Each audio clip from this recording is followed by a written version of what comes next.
Hello, everybody. So looks like we made it to the end of the semester here. Like we were doing last week, I like front load courses like this. So when we get to the end, we can just kind of cover some odds and ends and have plenty of time to work on getting everything finished up for those who haven't. So it'll probably be a fairly short day, just a few odds and ends that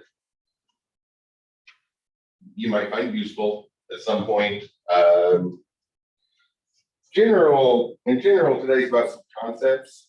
But the first one I wanted to talk about is something that our textbook talks about, but they don't really do a very good job talking about it. So I always like to cover it at some point, and that's meter and progress bars. Well, for one, we need a script to make them actually do something. But there's a couple other things that our book just kind of mentioned that they exist, and those are useful things to have. So I wanted to take a look at those first off. I'm going to share the screen, and I'll create a new file, all the normal stuff. What is that in there? What is that? There we go. Oh. That one that was just open right there might have been the thing we were getting ready to do. I think that was the last thing I did on the text editor. Okay, so I guess to start off with is the stuff we've seen many times. I don't know, I'll just call it meter and progress .html. Excuse me. So set up an HTML page like normal, all that we've seen many, many times. And there are two elements that can be very useful, though they do kind of require scripting. But our book mentioned them, so I wanted to kind of look at those and maybe work in a short script or something to fill that in. So maybe first off, the meter element. And a meter is for showing some sort of preset scale. Actually, I'll do a progress first, because I'll make changes on the meter with the scripts. I'm going to do a progress bar first, which, like the name indicates, both of them kind of do the same thing. A progress bar goes from 0 to 100%. We don't really have to change that. I'll just put in a max of 100% and in the progress bar. Actually, I'll put in 2 of them. And I think this is what our book did. Again, I'll set the max equal to 100%. It's progress. It shows how far along a task is. So it's going to be somewhere between 0 and 100. And I believe when our book talked about it, they went ahead and threw a value in there. I don't know, 40 sounds good. And I'll add some words on after we run this. I know the previous editions of the book left off that version where it did not have any sort of value to it. So the one without a value is called indeterminate mode. We don't put a value in it, or if we have a script changing it and we change that value to null, it goes into indeterminate mode. It doesn't know what progress to show, so it goes to that animated one with the meters going back and forth. And otherwise, it just however the progress is. Right? So like, we have a big form the user needs to fill out that's going to take 4 or 5 pages after they fill out. But 5 pages is easy as that. If it's 5 pages long, then each page is 20% of the form. So after they fill out the first one with maybe their name, address, the personal information, they skip to and go to the next page and fill out whatever that is. I don't know, maybe it's an application site. So like upload a resume and type up a cover page.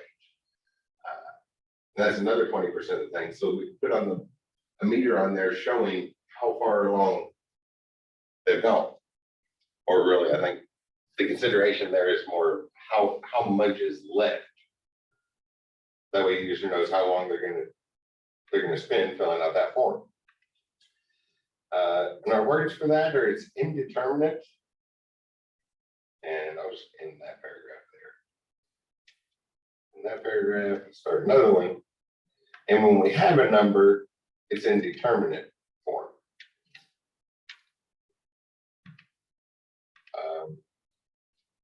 So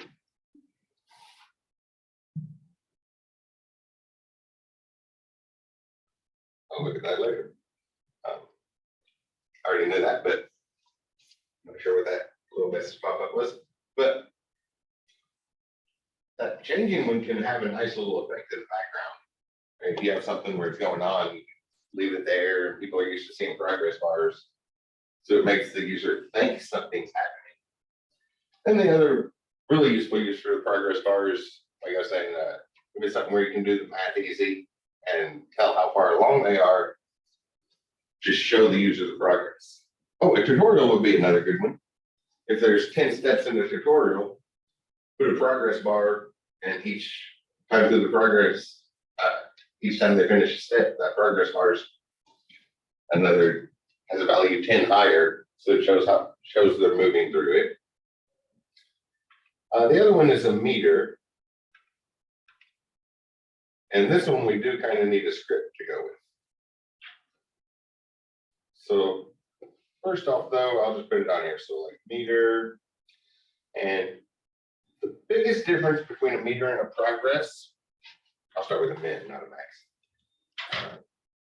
It's a progress bar, obviously that's indicating a specific thing, so it always goes 0 to 100%.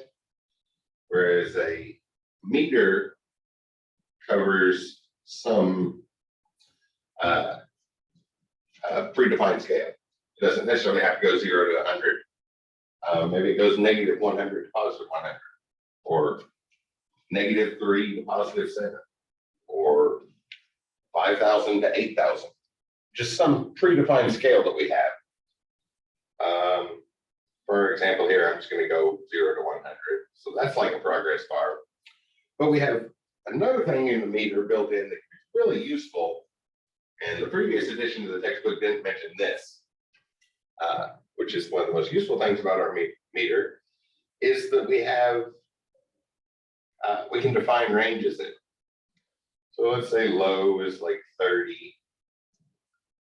optimal is 55, grown up at 30, go up by 15 again, or let's go up by 25, 50 would be, and then I of 70. And I'll put a value in here equal to 40 to start with. I guess I need to turn on Wordpress. Try to keep the HTML code in one line, but it gets a little hard to read there. So along with our minimum and maximum and value, which a meter can measure any predetermined scale, we have these three values: the low, optimal, and high, which kind of predefine things. So that initial value, you'll see, is 40, so that's in between the low and optimal range.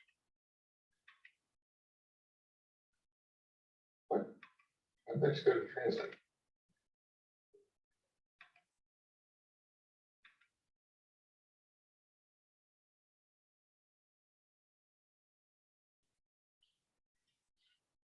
I have no idea why the page is trying to do that.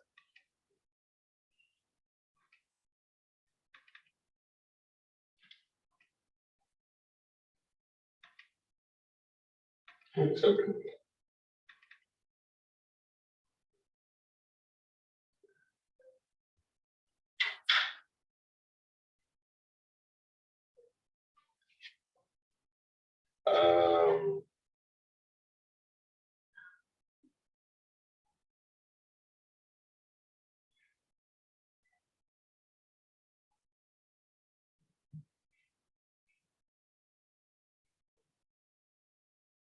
Move this up here. I'll put this one first just to see if that makes sense. Why is this trying to translate the page? Okay, it at least showed it on the page now. I don't know why that's bringing up Google Translate.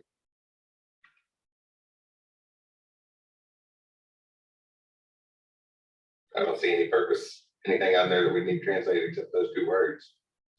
But with it 40, that's between the low and optimal, so it's in the green. But if we drop that back down, or I'll just jump ahead and maybe do a script here. Let's put together a script to kind of change it. We saw JavaScript very briefly. The book talked about Jquery. I'm not really a fan of Jquery. Actually, I really dislike it, but it works. Really, if you're heading towards software development career, you'd probably be better off to build your own library. This is what it is. It's just a bunch of functions that somebody who's been working in JavaScript for a very long time has saved, and he made them publicly accessible. So we can use those functions he already made. I think part of the reason I don't like it is I don't think like the person that created that. There's actually a company, so it's this company that's been building websites pretty much as long as JavaScript has existed. So they built up a lot of functions, but I don't think the same way as them. And I never can remember what they named their functions. So I always have to look them up. If you do that yourself, right, every time you need a function, just save it so we can reuse it elsewhere and have that reusable library. That's all jQuery is. But if you build your own, then all the functions are the names, have names that you would give stuff. Makes it a lot easier to remember what they are. There's also a couple other issues. They try to make it look like a loosely typed language, but it's not. But I'm not particularly a fan. Some people really like it. But whenever we're, the standard for HTML5 is JavaScript, which jQuery is not JavaScript. There's also another issue with that. That is not part of the standards. Sometimes jQuery stuff won't validate. You can put that in your code. I'm just going to use regular JavaScript. So our keyword to create something is a function. We kind of went over this briefly. We have the keyword, then we need some sort of name. I'll just call it adjust meter. And then some curly braces to define what our function is going to do. And to identify things, we need some way to identify our HTML elements. We saw all this. I'll just call this a meter. And to change it, I'll put in a slider.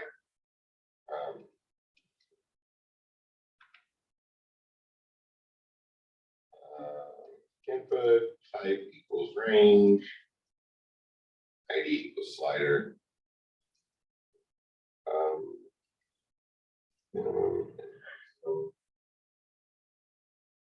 That's really good.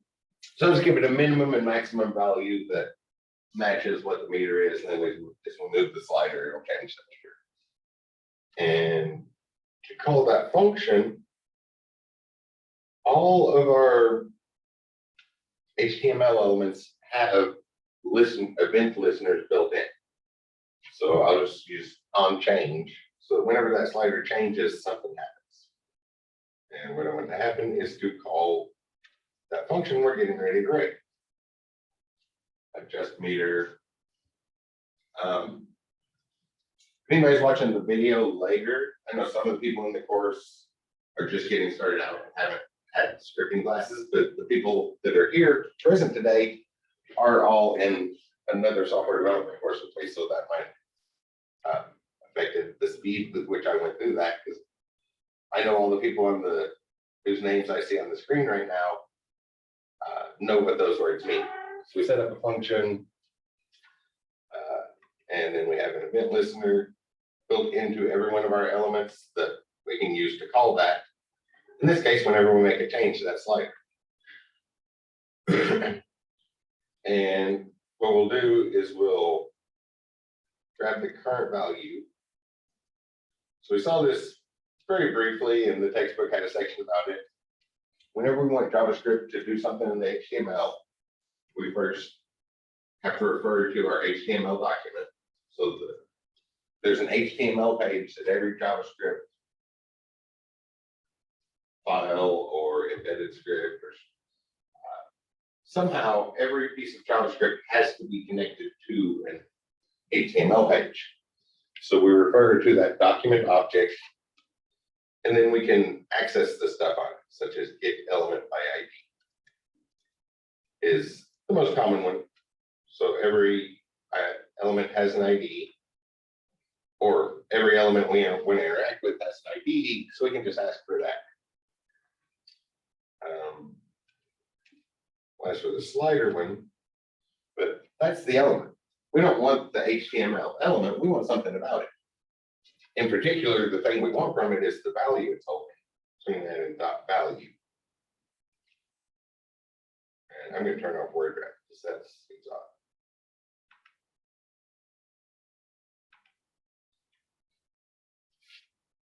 Always strikes me as odd writing code with WordPress on. It messes up our lines. And semicolons are optional in JavaScript, but it will run faster with the semicolon. Like faster. Like even in decent modern machines, a human will notice the faster part. It's not like a subtly faster that we'd have to set up a bunch of telemetry to figure out, to determine for sure. If you include semicolons versus leave off semicolons, a human will notice the difference, even on good machines. It is a lot faster. Then once we have that value, well, we can change the value of our meter. I'm only going to refer to that once, so I don't need to store it anywhere. But again, I'll access it by get element by ID, then set the value of that equal to whatever that current is. Whatever value I just grabbed. Oh yeah, I probably want to put that somewhere too.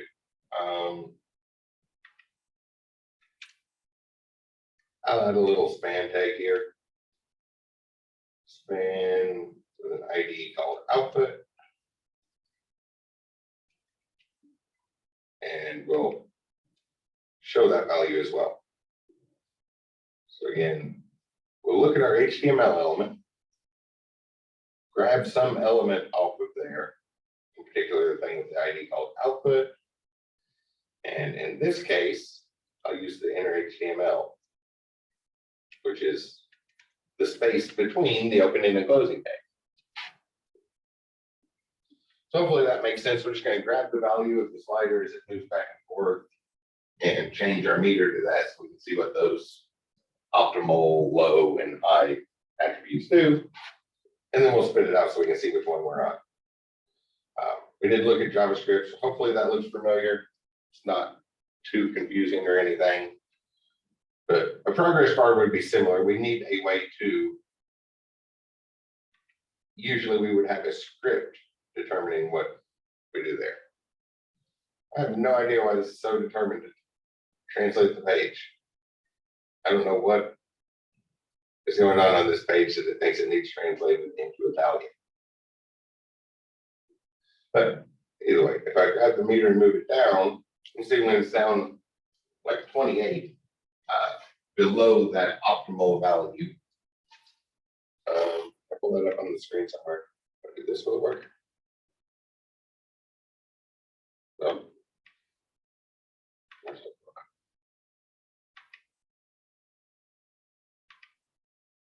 There we go. Yes, so you can see on the screen there, as it drops below the optimal value, it changes colors. Which we can redefine in the style sheet step. When we get up in the middle, it's there in that green, the optimal range. And then when it's running too high, it changes colors again. Which it used to be yellow, green, and red, but now it just seems to be 2 yellows and a red, or 2 yellows and a green. But we can restyle that. And that's sort of that's the big advantage over the meter. Is we can set it for any scale that we want to measure, -3 to +17, or 2 to 3,000, or 0 to 100, and define those ranges so that it'll change colors depending on what range it is. And to access those in the CSS, you would just say meter, and then low, optimal, and high are pseudo elements. So like meter, low, to adjust all the stuff, and it's in that low range. We've seen a lot of CSS and stuff. I mostly just wanted to quickly talk about the meters and inputs, because our book mentions them, but doesn't really do much with them except say they exist. We have to have a script to do them, usually a JavaScript. Some sort of JavaScript function that we can call to adjust whatever's on that meter. And I guess that's a good preview of what JavaScript looks like. We get our values from our HTML tags, do some stuff, and then put those values back on other HTML tags. For the general process on that before you see it. In the progress bar, I think our book leaves that off. So yeah, our book doesn't mention that low, optimal, high, or at least in the previous edition they didn't. I forgot to look at the latest edition before class today. But up to the 9th edition, they didn't mention that part. They just showed the meter, and they didn't show what happens if there's no value in the progress bar, the indeterminate. So they can be very, very useful things, but we do have to have a way to control them. I guess that example I mentioned, like progress through the steps of a tutorial or filling out a form, can be a good indication to a human. We wouldn't necessarily need a script for. But I wanted to make sure and talk about those HTML elements.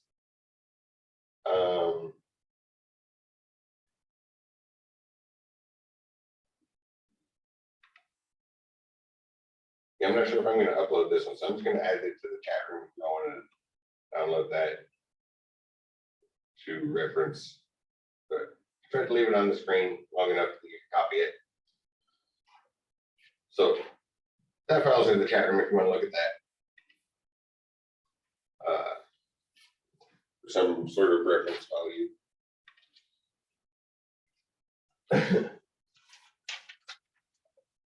Yeah, like I was saying, it's a bunch of odds and ends to talk about today. Let's see, object oriented CSS. That's going to take a lot of pictures. Oh, this one will work. I wrote out a list that I think is going to take longer than I was planning on class being today, since there's stuff due for the end of the semester. And if you're already turning your stuff in, you're probably ready to start spring break, start relaxing. So we're probably only going to go till about the time we normally take a break or so. But I have a long list of things that might be useful for you. The next one is just sort of a tip that you're going to want to do periodically. And when I was putting this list together, I'm not sure why I didn't do this a couple weeks ago with the final project. Sometimes we're, maybe working for someone to design a website. They might not know exactly what they want. We'll have a basic idea, or we're making our own website to maybe sell some advertising, pick up some side cash with something that's just going to sit like a tutorial or something where we expect people to jump on there a lot. A lot of people to stumble across it, so we can just throw some ads there, get some side income from it sitting on the internet. Those sort of things. We want them to look nice, right? And modern and current, because styles change, right? That's consistent for everything humans do. The clothes we wear, to the colors we paint our walls, the shape of our cars, right? If you look back over the last 50 years, the general shape of cars, I can go back more than 50 years. Let's go back 70 years. And that goes back to the 1950s. Right, back in the 1950s, the cars were very curved.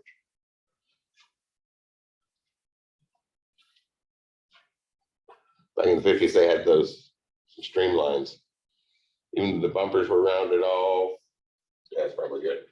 But there was a lot of curvature in that. Jump up about 15 years, and cars became very box-like, maybe 10 years.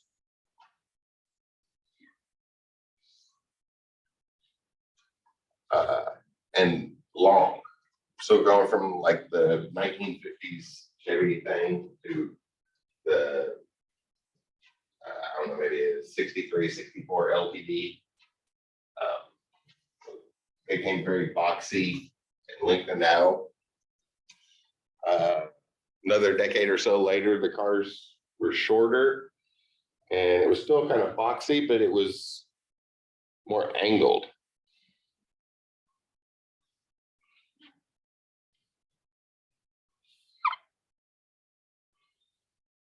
Instead of sharp box-like, it was something like that. And overall, the cars got shorter. In the 80s, they got very boxy again, very squared off again. In the 90s, people started liking curved vehicles again. And sharp angles, box thing. And it kind of, the trend changed in what people like the appearance of. Same thing with colors, right? Going through all these years, we see very drastically different colors. Back in the 50s, we'd see the pale, sort of pale, almost pastel colors, the pinks and metallic greens, silvers, and 60s, within the 70s, those are good ones. We see all the oranges, the browns, and I've always called the color puke green. I don't know if that's the actual name of it, but that's what I've always called it, and everybody seems to know exactly what color I'm talking about. But all those 1970s colors. The 1980s colors got very, very vibrant.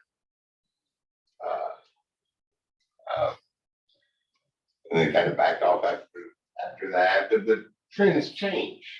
Same thing applies for when we're making websites. We want to stay up with those trends. So something you're going to want to do periodically is just jump on Google and check what the design trends are. So maybe latest trends in web design. Oh, well, it predicted that awful quick. Latest trends in web design. So right at the top, we got a top 10 list. And design is something, there are a lot of people that spend tremendous amounts of time thinking about design. It's what people like, right? The fashion designers, interior designers, engineering designers. It's a huge field. Logo designers. So there's some clean design, symmetrical layouts. If we click on these, we'll surely see a lot of examples. Things that we want to expect to see.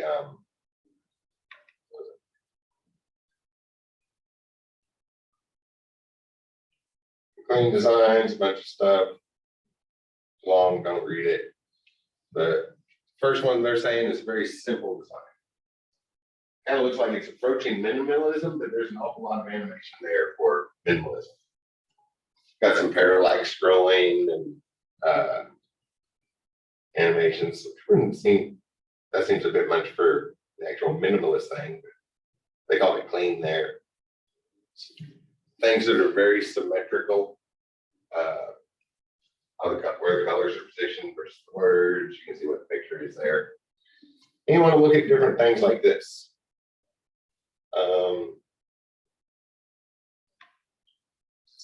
lightweight serif fonts. Oh, this has a nice little summary everywhere. Of the too long, don't bother reading. It gave us a 1-sentence version instead. So make the words stand out and look important. So get down here in their example, using serif fonts everywhere.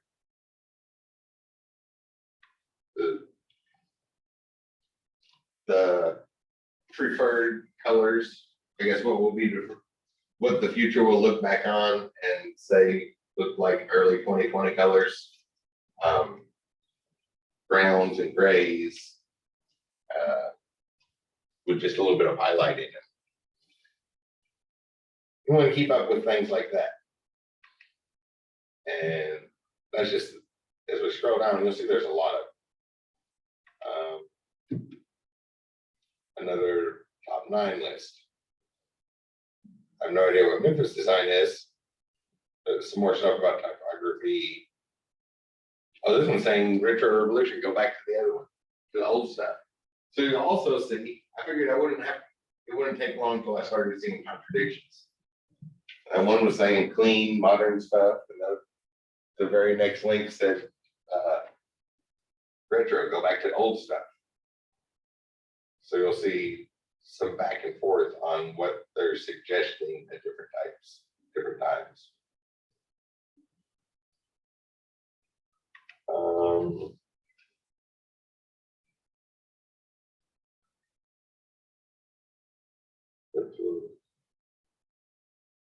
Yeah, I don't see any of the big companies. As you look at that stuff more and more, you'll find that there are some big companies that do design. Like, I have one right on the tip of my tongue, the one Google recommends looking at.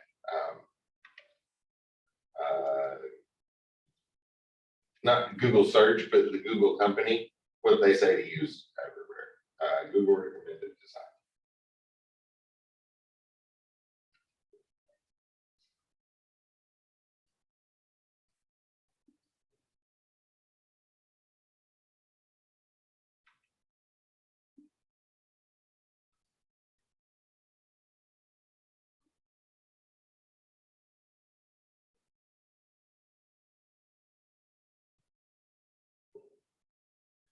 Oh, I don't see what I was looking for. It looks like Google has their own thing now. Design firm Google uses.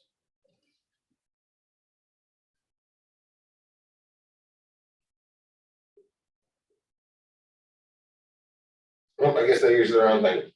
But check things like that. Check which firm are big ones are being used. I guess they've changed to doing their own thing here lately. It was yeah, trying to tip my tongue. I can't think of. There's a big design firm out of New York that for years Google just always went with their recommendations, and Microsoft does the same thing. And most of the companies you'll find have a particular design company they hire out.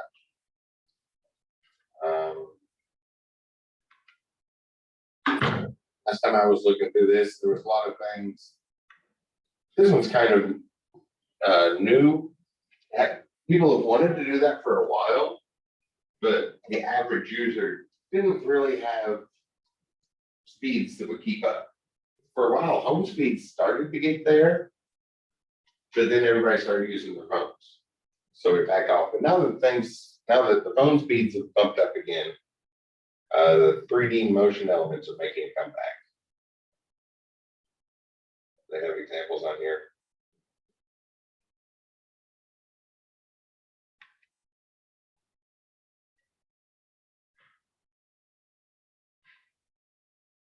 There we go.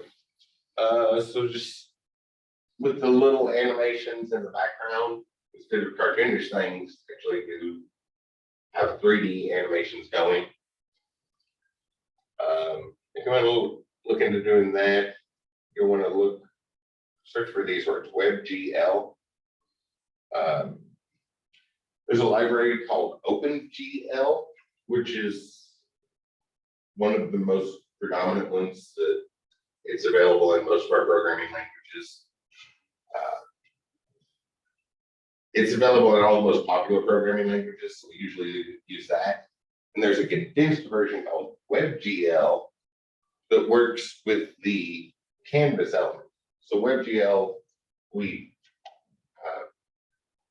handle all our rendering aspects with JavaScript and the HTML canvas element to get 3D graphics onto a page.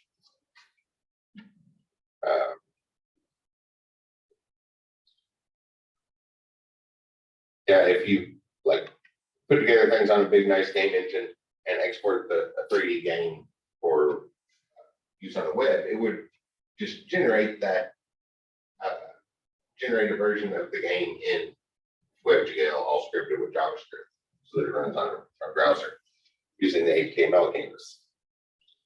Which is another thing, the generating the code. I've alluded to it a couple times this semester, but ultimately, the people who have to take this course, the pathway you're on will have you not writing HTML code like we did here, but write other programs that will then generate a bunch of HTML code. But before we can write other code that writes this code, we kind of have to have a good idea of what this code looks like, right? So everybody on the roster here, I know knows Python. So let me do a quick example of that. Let me create a quick Python script.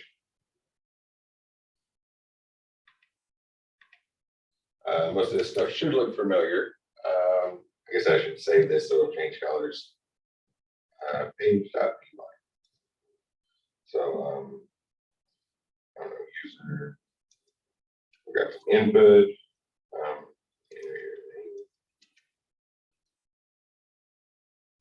Then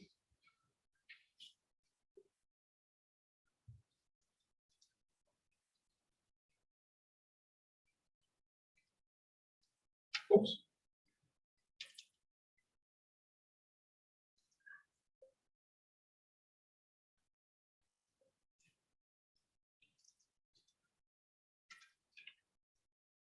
So for those who have seen Python before, this should look familiar. Just grab the user's name, open up a web page, maybe one more piece of information.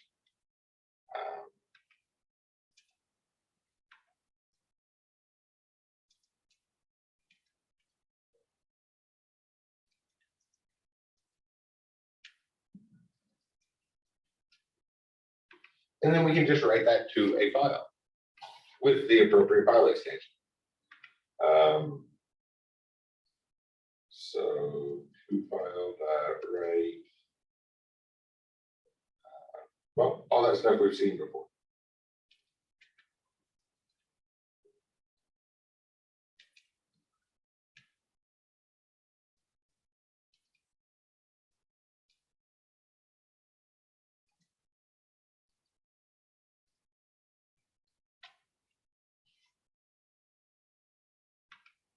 Oh, yeah.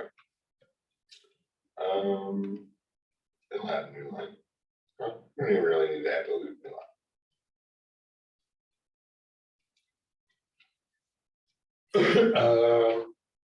An H1 tag. Oops.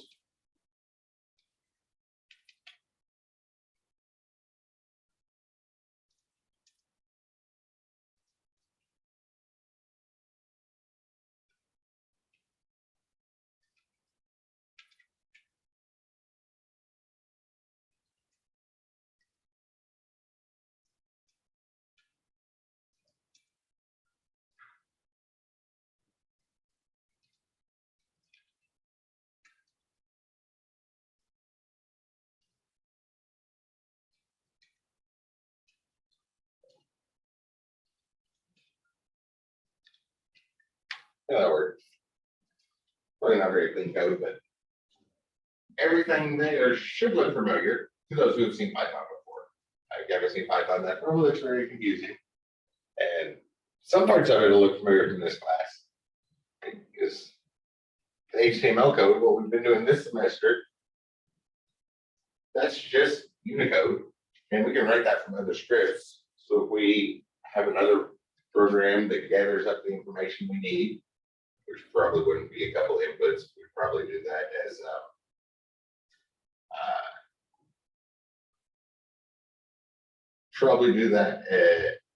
as something with where we drag our mouse around and click on buttons and type into various boxes and click check boxes and radio buttons and all that sort of stuff to get the information on there.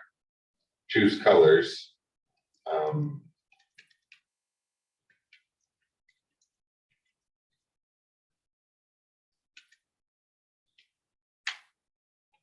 But in general, that should hopefully look familiar to people in here. If you haven't had Python yet, we'll get back to an example. It does look familiar soon. But we create another piece of software to create the web page we actually want. So if I go run this, enter my name, Chris is software development. I should put in actors. Thanks. Software development courses. That's good. Gonna do those. So some way that we can get input from a user, and we'll take that text, then run it through that script, which adds in all those HTML tags. Which, oh, there it is. And then gives us that web page. Ultimately, that's what you're going to be doing. And it gets, people have been doing that for a while. There've been a lot of improvements made. And what's been discovered really is the best way to do that is what we call content management services.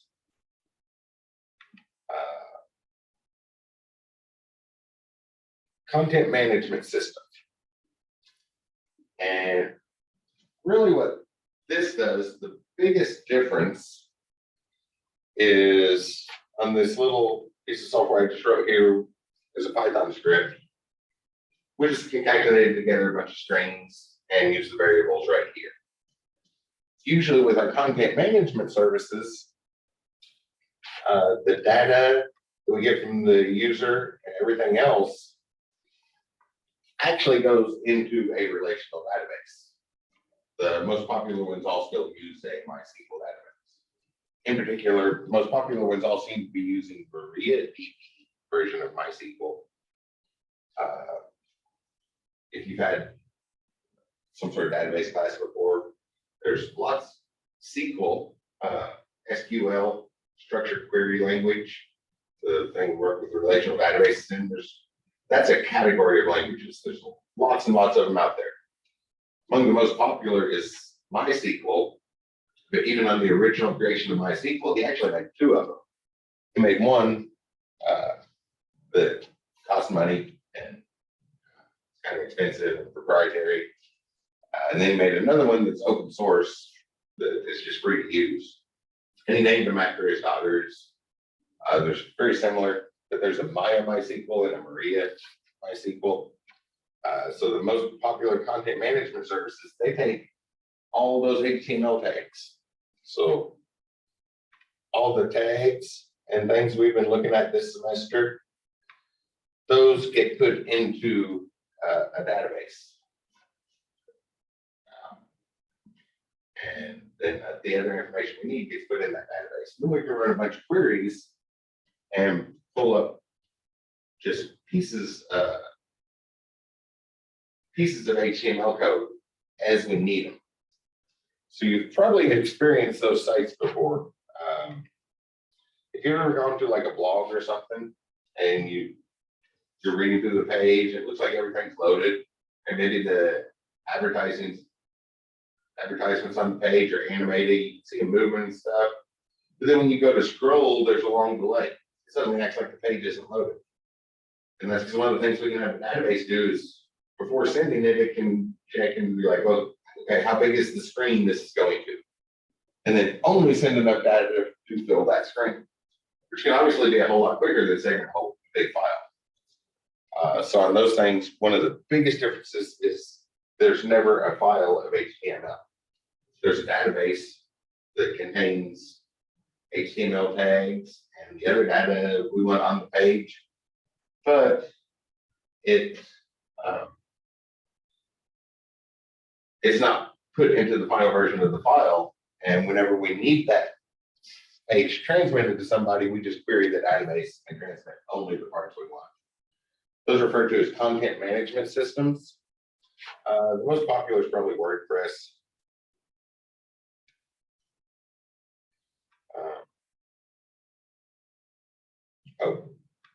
Let me get that search open. WordPress is probably the most popular, but if I scroll down here, there's a couple others you've probably seen ads for. Actually, it looks like it's giving a bunch of things about that. So WordPress has been sort of the king of that industry for a while, but there's some others you would have certainly seen ads for: Wix and Squarespace. Yeah, that seems like the ones I see commercials for most often anymore. They're spending a fortune. Wix and Squarespace are spending a fortune on advertising to try to take some of WordPress's business. But the idea is they already put that together. Like a whole lot of the HTML tags and some common scripts and things are already put in the background.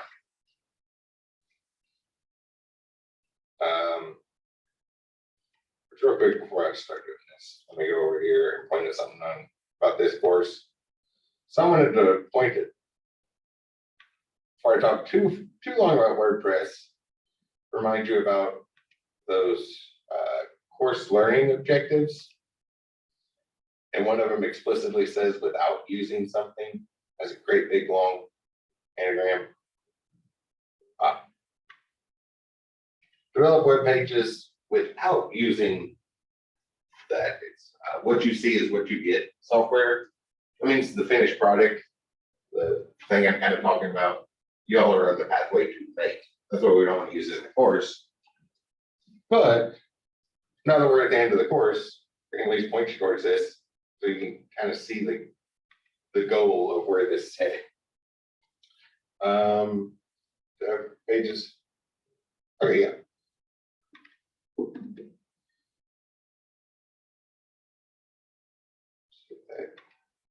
So basically it's set up like this. We can just deal with the tag. Clear this stuff out. So when we start, it's sort of blank things like this. Add a title, class example, and there's text boxes already put there. We just click on them, start typing, get words in there.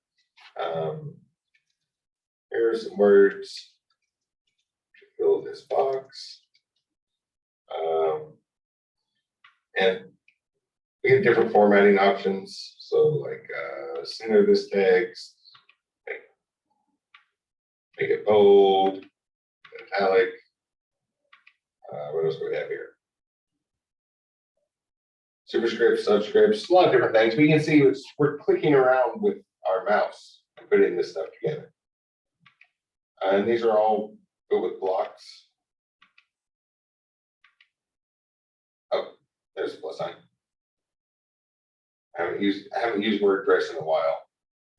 So we can insert a new block.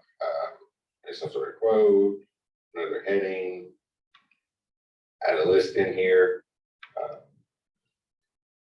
Oops. First, second, third.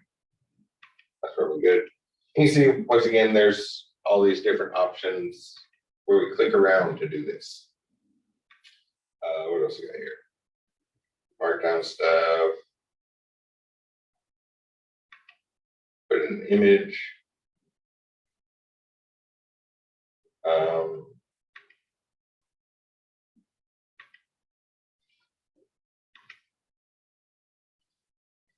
Let's see if I can find mountains correctly this time.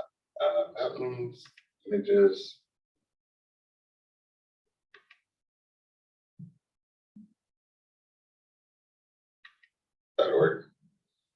saving it as.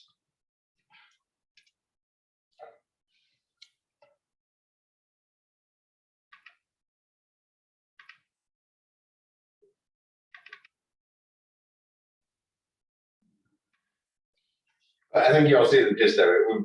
We're using our mouse and bringing stuff around and putting this page together. I'm going to hit the update button. Should be ready. Oh, new page. That's good because I don't remember what the link of it is. So here's what that's posted at. Random data testing site. That's the name of my WordPress account. So the URL they gave me. And yeah, test page 1. So you can see all that stuff we just did. So the header, the words filling in things, the picture. Right click and check out the page source.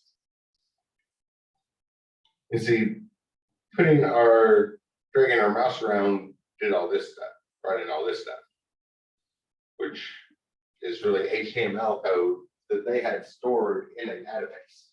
So when we did that, it ran database queries.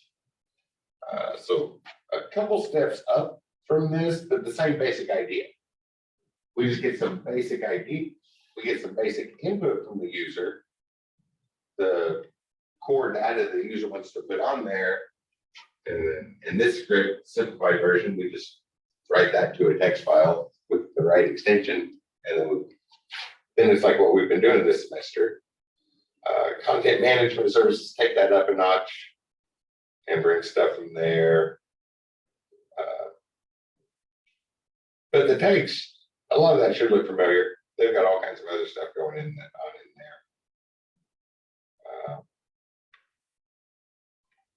The CSS should look familiar here as well. Another thing, CSS is the standard. So right down the hall, I don't think it's a Monday, Wednesday class. I think they do it on Tuesday and Thursday evenings. But, the other side of the building from where I'm at.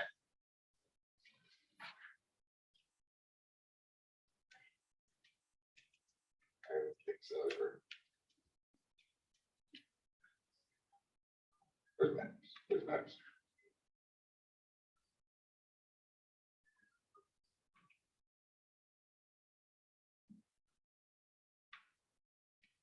So I'm right about here in the building, and the graphics art department's right over here in this upper corner on the first floor still. But a couple nights a week, the graphic people getting graphic design degrees also have an introduction to website design and development course. And in theirs, they are mostly using WordPress with just a slight change though. One thing that is very, very common to both these courses is CSS, Cascading style sheets. Oh, I went to a new page. How do we get back to the page I was just looking at?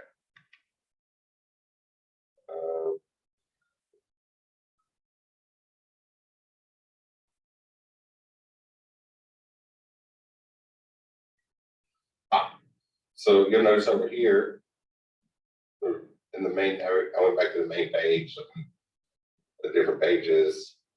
Down at the bottom is this option for appearance and additional CSS. And we can just code Cascading style sheets just like we've been doing. So that's the one that's consistent across the board. It should make sense very quickly why the graphic designers spend all their time studying CSS and not the HTML part. But that's the one that's kind of across the board here. So we can write a CSS page exactly the same. You see that's put in there along with all these other tags. And it's querying things that were already in the database. So there's a whole lot of extra stuff. But eventually down here somewhere, we should get to the stuff actually put on the page. There it is. So it took those words that I typed in and just added in all that other stuff for it, which was stored in a database. So obviously, that's a lot of lines of code to type. So we scrap those words that were put in. You'll recognize the HTML tags there. The stuff about the list. Also notice that I didn't bother to put it in human readable form. That's an optional thing, right? There's usually not necessarily a need for human to read that. So I want to talk about that. So that's another option for putting together websites. And in the long run, that's what you're going to want to be making. You want to write code that writes this code. Or if I view the page source, the page looked correctly, but it looks a whole lot different than all the HTML code we've written this semester, right? Really made it look a little nicer. Added some line breaks and some indents, but that's for human benefit, not the computer. And the thing we saw early in the semester, the computer ignores all the white space. That's only for the human. It's sort of the end goal of where we're heading with all this. What we're trying to get to is making sites like that so that the users, if you're a software developer, you're going to put together software like that the user can work with. And before you have a computer write a bunch of HTML code, you probably need a pretty good understanding of HTML code yourself. Otherwise, it's just going to get very, very confusing when you have your software output that. So why everybody takes this class. Then the other things that we saw in here, remember last week we looked at some other markup languages. XML is one of the standards for data transfer, very common one. And when we get that for other software, it's really, really easy to parse through. You just read that, you just read through that file, parse through that file, turn it into strings, and then look for the tags that you know are going to be there by normal processing of a string in the language you're working in. Perhaps regular expressions that make it a lot easier.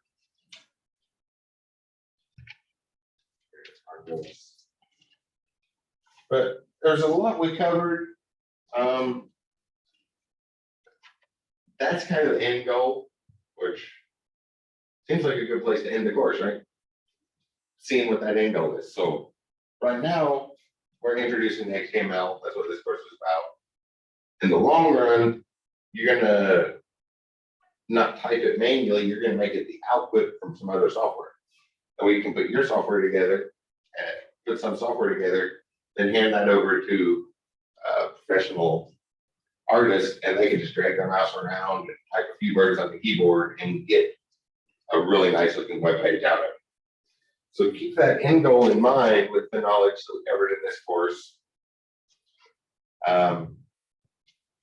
Yeah, I said it was going to be a short day. So that seems like a good spot to kind of wrap things up with after looking at the end goal.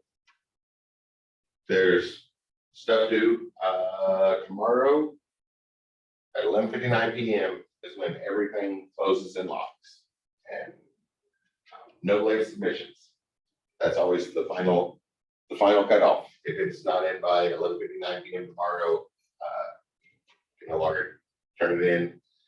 I'll wake up Wednesday morning, grade anything that still needs graded, and submit the grades. And I wake up early, so I'm usually finished with that by 7 o'clock. Well before 7 o'clock in the morning. So make sure you get everything to me, which that's why today was a short day. Make sure there's plenty of time to do that. So we have quite a few hours left on our scheduled block of time. But as always, I will be sitting in my office waiting for questions to come in. So if you have any questions, send them my way, and I can jump back on a Zoom call in a split second from now until when our scheduled block of time ends. Otherwise, thank you all. It's been a great class. Does anybody have any questions before we call it for the day?